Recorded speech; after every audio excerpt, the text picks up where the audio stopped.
Olá pessoal, eu sou a Tamara e estamos na quarta parte do capítulo 13 do livro Missionários da Luz. É um capítulo bem extenso e por isso estamos indo em partes. A observação era muito nova para mim e continuei indagando. Mas o organismo perispirítico de Segismundo não é o mesmo que ele trouxe da crosta ao desencarnar pela última vez? Sim, concordou o orientador. Tem a mesma identidade essencial, todavia, com o curso do tempo, em vista de nova alimentação e novos hábitos, em meio muito diverso, incorporou determinados elementos de nossos círculos de vida, dos quais é necessário se desfaça a fim de poder penetrar com êxito a corrente da vida carnal. Para isto, as lutas das ligações fluídicas primordiais com as emoções que lhes são consequentes desgastam-lhe as resistências dessa natureza, salientando-se que nesta noite faremos a parte restante do serviço, mobilizando em seu auxílio nossos recursos magnéticos. Segismundo está aqui, André Luiz, Alexandre e Herculano, que são os benfeitores que estão ajudando ele, estão na casa dos futuros pais, Adelino e Raquel, onde a proposta da reencarnação do Segismundo é de resgate com essa família, com esse casal. Disse eu, não teremos aqui um fato semelhante à morte física na crosta? Alexandre sorriu e aqueceu. Sem dúvida, desde que consideremos a morte do corpo carnal como simples abandono de envoltórios atômicos terrestres. Reconheci, porém, que a hora não comportava longas dissertações, e vendo que o meu bondoso instrutor fixava atenção nos construtores, abstive-me de novas interrogações. Seguido pelos amigos, Alexandre aproximou-se de Segismundo e falou-lhe bem-humorado. Então, mais forte, Segismundo? E acariciando-lhe a face, acrescentou: Você deve estar satisfeito, é chegado o momento decisivo. Todas as nossas expressões de reconhecimento a Deus são insignificantes diante da nova oportunidade recebida. Sim, falou Segismundo, estou grato. Não se esqueçam de mim com o auxílio necessário. E olhando angustiosamente para o meu orientador, observou inquieto. Tenho receio, muito receio. Alexandre sentou-se paternalmente ao lado dele e disse-lhe com ternura: Não asile o monstro do medo no coração. A hora é de confiança e coragem. Ouça, Segismundo. Se você guarda alguma preocupação, divida conosco os seus pesares. Fale de tudo que constitua dificuldade em seu íntimo. Abra sua alma, querido amigo. Lembre-se de que o instante da passagem definitiva de plano se aproxima. Torna-se indispensável manter o pensamento puro, lavado de todos os detritos. O interlocutor deixou cair algumas lágrimas e conversou com esforço. Sabe que empreendi pequenina obra de socorro nas cercanias de nossa colônia espiritual. A obra foi autorizada pelos nossos maiores e, apesar do bom funcionamento, sinto que não está terminada e que tenho em sua estrutura grandes responsabilidades. Não sei se fiz bem, pedindo agora o retorno à crosta do mundo, antes de consolidar o meu trabalho. Entretanto, reconheci que para seguir além, precisava reconciliar-me com a própria consciência, buscando os adversários de outro tempo, a fim de resgatar minhas faltas. E enquanto o instrutor e os demais amigos o acompanhavam em silêncio, Segismundo prosseguia. Foi por isto que insisti tanto pela obtenção de minha volta. Como poderia conduzir os outros à plena conversão espiritual diante dos ensinamentos do Cristo sem haver pago minhas próprias dívidas? Como ensinar os irmãos sofredores, sofrendo eu mesmo, dolorosas chagas em virtude do passado cruel? Agora, porém, que se aproxima o recomeço difícil, tortura-me o receio de errar novamente. Quando Raquel e Adelino voltaram, prometeram-me amparos fraternais e estou certo de que serão 2 benfeitores para mim. No entanto, aflige-me receios e ansiedades ante o futuro desconhecido. Então, Segismundo está desabafando as suas questões ali que o estão incomodando, né? Essa insegurança quanto ao futuro. Valendo-se da pausa, Alexandre tomou a palavra com franqueza e otimismo. Não adianta inquietar-se tanto, meu amigo. Desprenda-se de suas criações aqui. Todas as nossas obras, efetuadas de acordo com as leis divinas, sustentam-se por si mesmas e esperam-nos em qualquer tempo para a colheita de saborosos frutos de alegria eterna.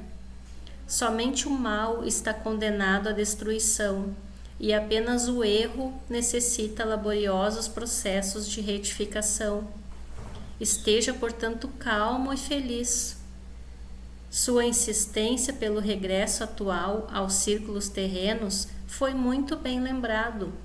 O resgate do desvio de outra época concederá ao seu espírito uma luz nova e mais brilhante.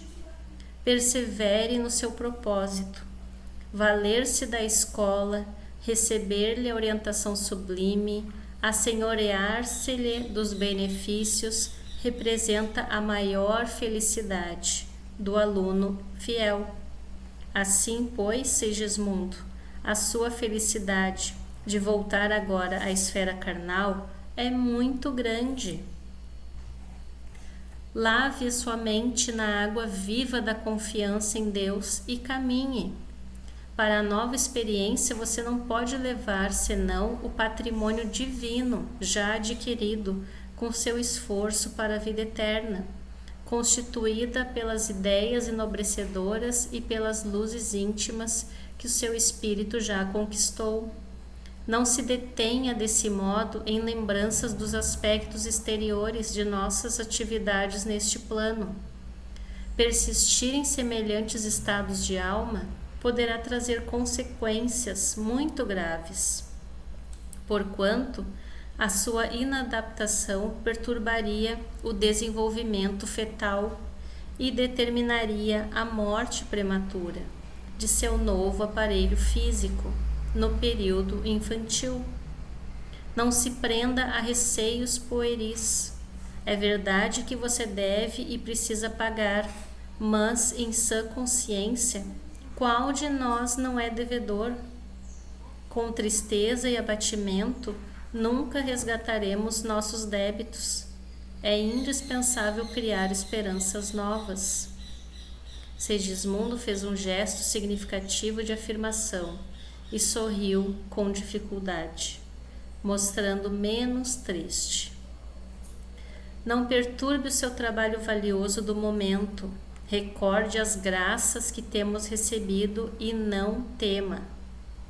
Calando-se o mentor, notei que Segismundo, sob forte emoção, não conseguia recursos para manter a palestra. Viu, porém, tomar a destra de Alexandre com infinito esforço, beijando-a, respeitoso em sinal de reconhecimento. Ponderei, então, no concurso enorme que todos recebemos ao regressar ao círculo carnal. Aqueles devotados benfeitores auxiliavam Segismundo, desde o primeiro dia, e ainda ali, diante do possível recuo do interessado, eles mesmos se mostravam dispostos a consolar-lhe todas as tristezas, levantando-lhe o ânimo para o êxito final.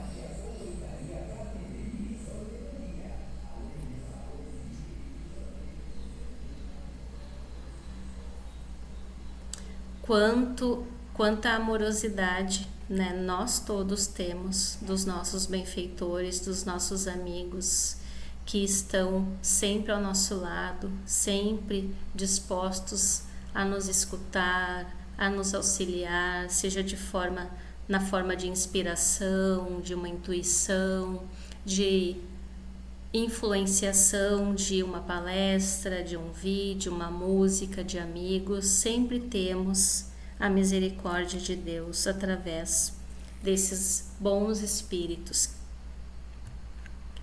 Os espíritos construtores começaram o trabalho de magnetização do corpo perispirítico, no que eram amplamente secundados pelo esforço do abnegado orientador, que se mantinha dedicado e firme em todos os campos de serviço. Sem que me possa fazer compreendido, de pronto, pelo leitor comum, devo dizer que alguma coisa da forma de Segismundo estava sendo eliminada. Quase que imperceptivelmente, à medida que se intensificavam as operações magnéticas, tornava-se ele mais pálido. Seu olhar parecia penetrar outros domínios. Tornava-se vago, menos lúcido. A certa altura, Alexandre falou: Segismundo, ajude-nos. Mantenha clareza de propósitos e pensamento firme. Tive a impressão de que o reencarnante se esforçava por obedecer. Agora, continuou o instrutor, sintonize conosco relativamente à forma pré-infantil. Mentalize sua volta ao refúgio maternal da carne terrestre. Lembre-se da organização fetal. Faça-se pequenino. Imagine sua necessidade de tornar a ser criança para aprender a ser homem. Compreendi que o interessado precisava oferecer o maior coeficiente de cooperação individual para o êxito amplo. Surpreendido, reconheci que ao influxo magnético de Alexandre e dos construtores espirituais, a forma perispiritual de Segismundo tornava-se reduzida, como na imagem aqui. A operação não foi curta, nem simples. Identificava o esforço geral para que se efetuasse a redução necessária. Segismundo parecia cada vez menos consciente. Não nos fixava com a mesma lucidez e suas respostas às nossas perguntas afetuosas não se revelavam completas. Por fim, com grande assombro meu, verifiquei que a forma de nosso amigo assemelhava-se à de uma criança. O fenômeno espantava-me e não pude conter as interrogações que se me represavam no íntimo. Observando que Alexandre e os construtores se dispunham a alguns minutos de intervalo antes da penetração na câmara conjugal, acerquei-me do prestimoso orientador, que me percebeu num relance a curiosidade. Acolheu-me cortês como sempre e falou: Já sei, você permanece torturado pelo espírito de pesquisa. Sorri desapontado, mas cobrei ânimo e indaguei: Como pode ser o que vejo? Ignorava que o renascimento compelisse o plano espiritual a serviços tão complexos. O trabalho enobrecedor está em toda parte. Toda parte tem trabalhos dos benfeitores em todos os setores da nossa vida. O paraíso da ociosidade é talvez a maior ilusão dos princípios teológicos, que obscureceram na crosta o sentido divino da verdadeira religião. Essa coisa de que vamos desencarnar e ir para o paraíso e ficar lá descansando numa rede, não existe. Não existe ociosidade. E sim, sempre trabalho, para sempre nos edificar. Fez uma pausa, fixou um gesto expressivo e continuou: Quanto à estranheza de que se sente possuído, não vemos razão para tanto. A desencarnação normal na Terra obriga o corpo denso de carne a não menores modificações. A enfermidade mortal para o homem terreno não deixa, em certo sentido, de ser prolongada a operação redutiva, libertando por fim a alma, desembaraçando-a dos laços fisiológicos. Há pessoas que, depois de algumas semanas de leito, se tornam francamente irreconhecíveis. E devemos considerar que o aparelho físico permanece muito distante da plasticidade do corpo perispiritual, profundamente sensível à influenciação magnética. A explicação não podia ser mais lógica. O que vimos, porém, com Segismundo é regra geral para todos os casos? Perguntou André. De modo algum. Os processos de reencarnação, tanto quanto os da morte física, diferem ao infinito, não existindo, segundo cremos, dois absolutamente iguais. As facilidades e obstáculos estão subordinados a fatores numerosos, muitas vezes relativos ao estado consciencial dos próprios interessados no regresso à crosta ou na libertação dos veículos carnais. Há companheiros de grande elevação que, ao voltarem à esfera mais densa, em apostolado de serviço e iluminação, quase dispensam o nosso concurso. Outros irmãos nossos, contudo, procedentes de zonas inferiores, necessitam de cooperação muito mais complexa que a exercida no caso de Segismundo. Então, tem situações mais complexas para se efetivar a reencarnação. Não deveriam renascer, porém, tão somente aqueles que se revelassem preparados? A preparação, ela não é um critério para todos que forem reencarnar? Não podemos esquecer, no entanto, que a reencarnação é o curso repetido de lições necessárias.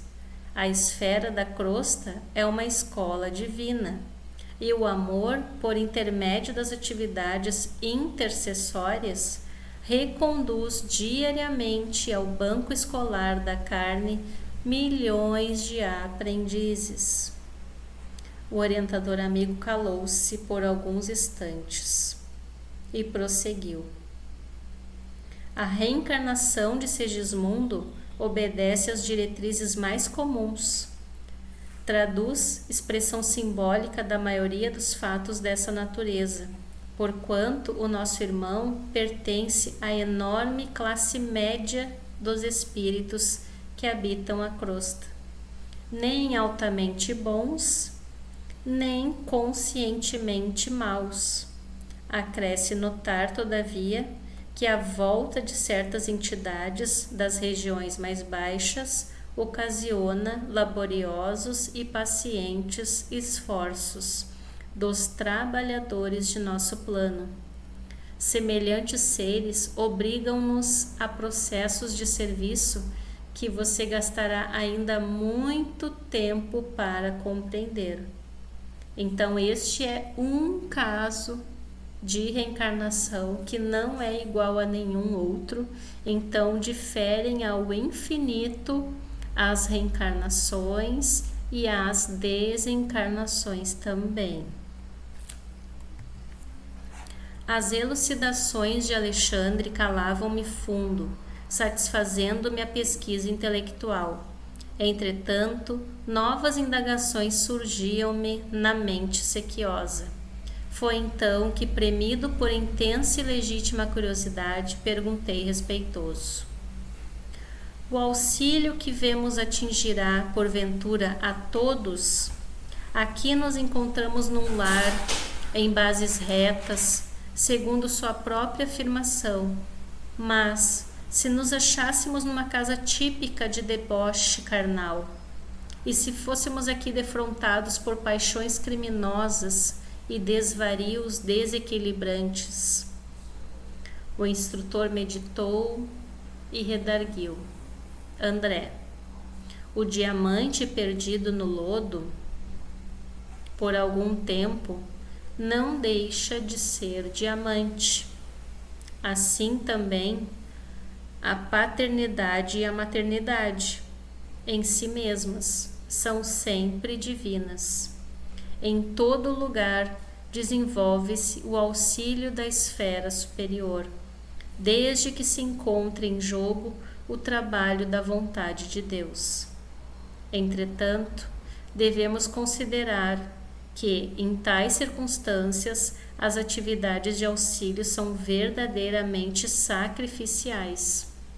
As vibrações contraditórias e subversivas das paixões desvairadas da alma, em desequilíbrio, comprometem os nossos melhores esforços e muitas vezes nessas paisagens de responsabilidade e viciação, para ajudar em obediência ao nosso ministério, devemos antes de tudo lutar contra entidades monstruosas, dominadoras dos círculos de vida dos homens e das mulheres, que imprevidentemente escolhe o perigoso caminho da perturbação emocional, onde tais entidades ignorantes e desequilibradas transitam.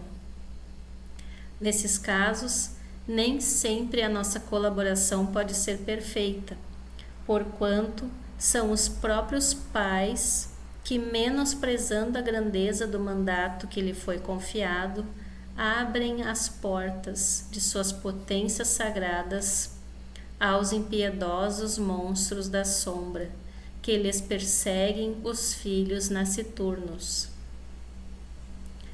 Certas almas heróicas escolhem semelhante entrada na existência carnal, a fim de se fortalecerem nas resistências supremas contra o mal, desde os primeiros dias de serviço uterino.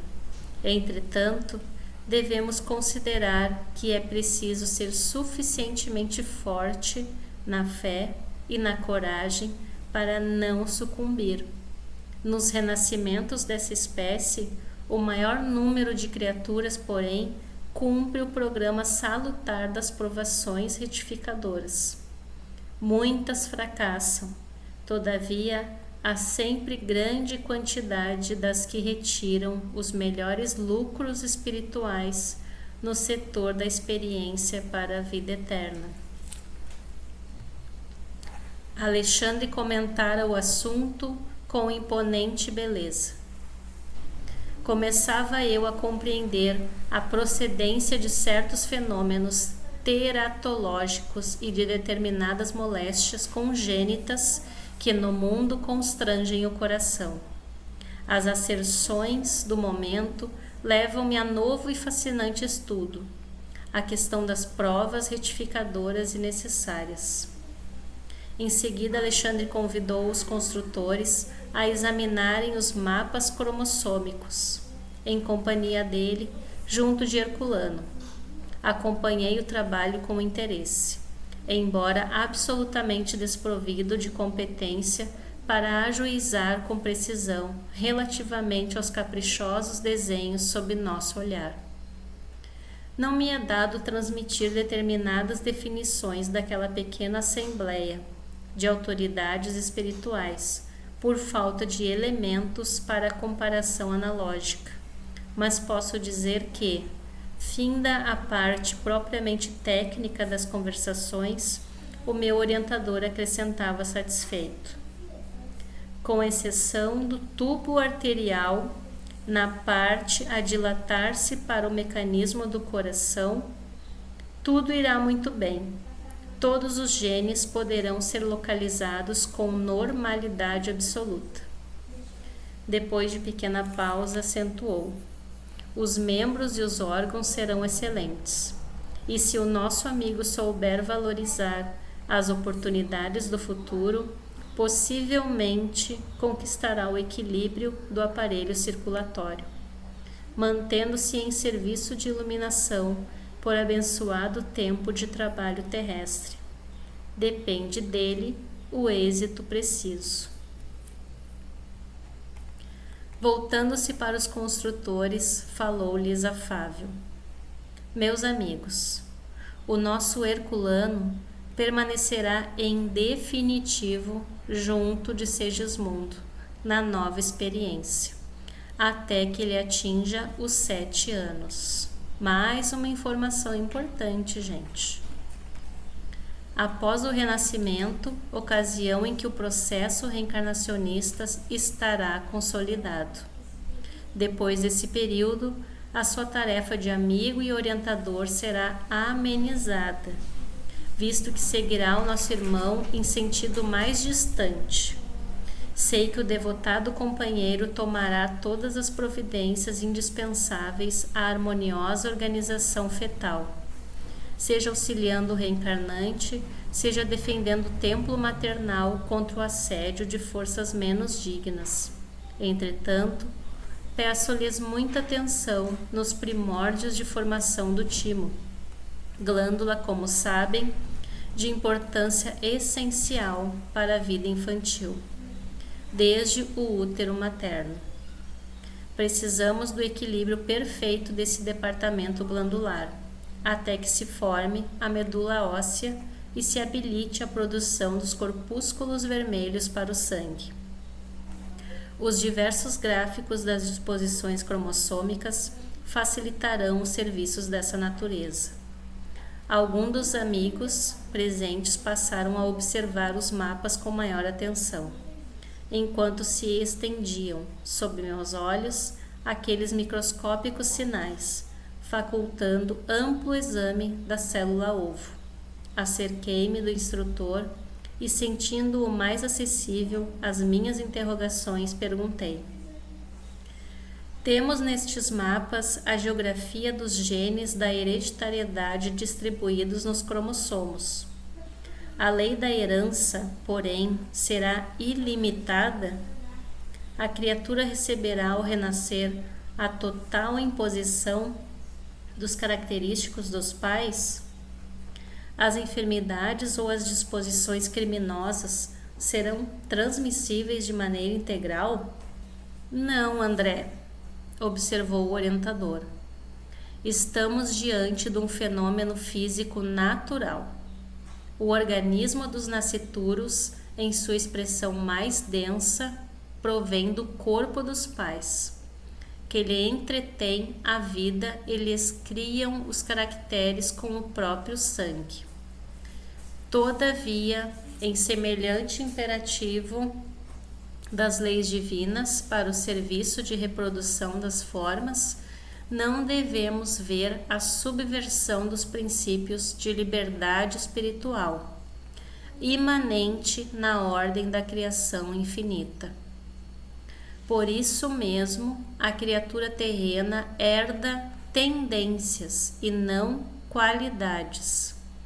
As primeiras cercam o homem que renasce, desde os primeiros dias de luta, não só em seu corpo transitório, mas também no ambiente geral a que foi chamado a viver. Aprimorando-se, as segundas resultam do labor individual da alma encarnada, na defesa, educação e aperfeiçoamento de si mesma nos círculos benditos da experiência.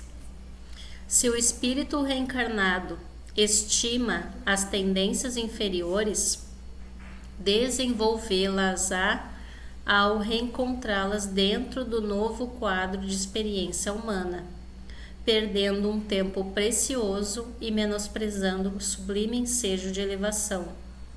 Todavia, se a alma que regressa ao mundo permanece disposta ao serviço de autoelevação, sobrepairá a quaisquer exigências menos nobres do corpo ou do ambiente, triunfando sobre as condições adversas e obtendo títulos de vitória da mais alta significação para a vida eterna.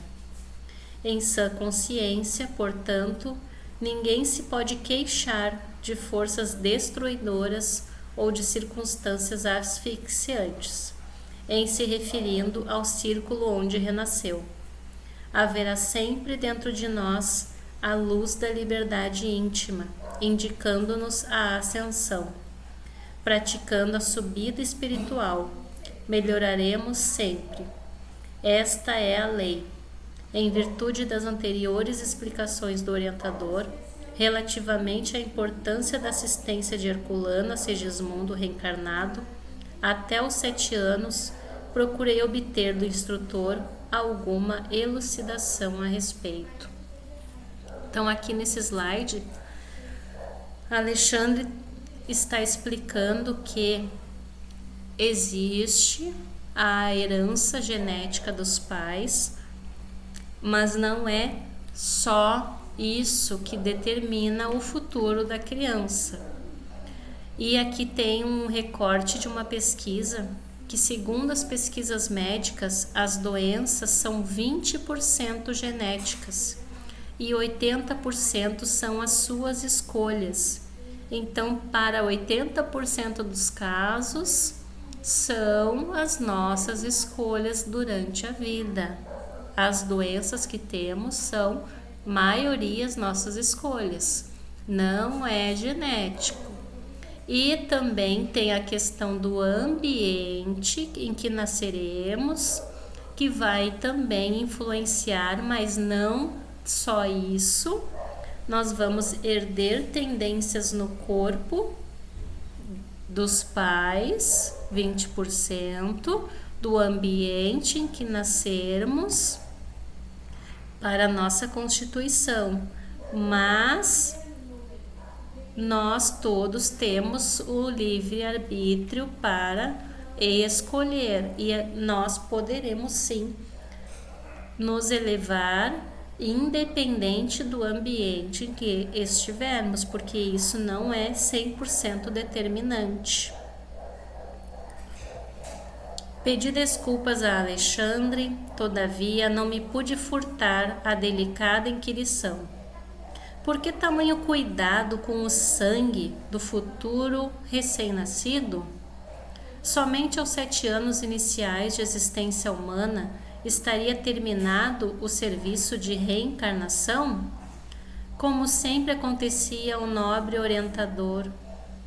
Ouviu-me, complacente, sorriu qual pai carinhoso e respondeu solícito. Você não ignora que o corpo humano tem as suas atividades propriamente vegetativas, mas talvez ainda não saiba que o corpo perispiritual, que dá forma aos elementos celulares, está fortemente radicado no sangue. Na organização fetal, o patrimônio sanguíneo é uma dádiva do organismo materno. Logo após o renascimento, inicia-se o período de assimilação, diferente das energias orgânicas, em que o eu reencarnado ensaia a consolidação de suas novas experiências.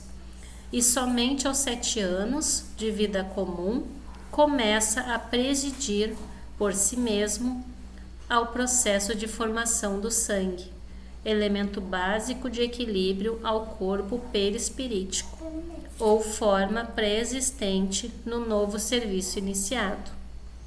O sangue, portanto, é como se fora o fluido divino que nos fixa às atividades no campo material e em seu fluxo e refluxo incessante. Na organização fisiológica, nos fornece o símbolo do eterno movimento das forças sublimes da criação infinita. Quando a sua circulação deixa de ser livre, surge o desequilíbrio ou enfermidade, e surgem obstáculos que impedem o movimento de maneira absoluta. Então sobrevém a extinção do tônus vital, no campo físico, ao qual se segue a morte com a retirada imediata da alma. Fortemente impressionado com a revelação do respeitável amigo, observei: como é grande a responsabilidade do homem em frente ao corpo material. Sim, temos muita responsabilidade com o nosso corpo, Diz bem, acrescentou o orientador, ao se referir com semelhante admiração a esse soberano dever da criatura reencarnada. Sem atender às pesadas responsabilidades que lhe competem na preservação do vaso físico, homem algum poderá realizar o progresso espiritual. O espírito renasce na carne para a produção de valores divinos em sua natureza. Mas como atender ao semelhante imperativo, destruindo a máquina orgânica, base fundamental do serviço a fazer? Ainda agora, referia-se você à lei da herança. O corpo terreno é também um patrimônio herdado há milênios e que a humanidade vem aperfeiçoando através dos séculos. O plasma sublime, construção efetuada ao influxo divino, com água do mar, nas épocas primitivas, é o fundamento primordial das organizações fisiológicas. Em voltando à crosta, temos de aproveitar-lhe a herança, mais ou menos evolvida no corpo humano. A essa altura das elucidações, surpreendentes para mim, Alexandre, depois de ligeiro intervalo, continuou. Por isso mesmo, não desconhece você que, enquanto nos movimentamos na esfera da carne, somos criaturas marinhas respirando em terra firme.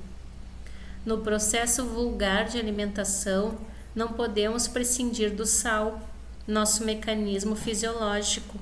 A rigor, se constitui de 60% de água salgada, cuja composição é quase idêntica à do mar, constante dos sais de sódio, de cálcio, de potássio.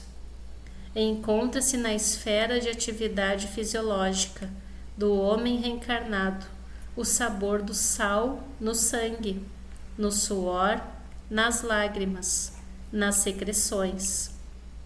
Os corpúsculos, aclimatados nos mares mais quentes, viveriam à vontade no líquido orgânico. Há verdadeiras surpresas de comparação analógica que poderíamos efetuar neste sentido. Olha outra informação importante aqui. Nós somos seres marinhos, nosso corpo tem 60% de água salgada e aqui tem também cada órgão a quantidade de água que tem no nosso corpo. Então, olha aí a importância de sabermos essa herança, essa caminhada evolutiva que nós temos. Nós vamos parar por aqui porque o capítulo não terminou. Então, boas reflexões, bons estudos para todos nós. Um beijo, fiquem com Deus.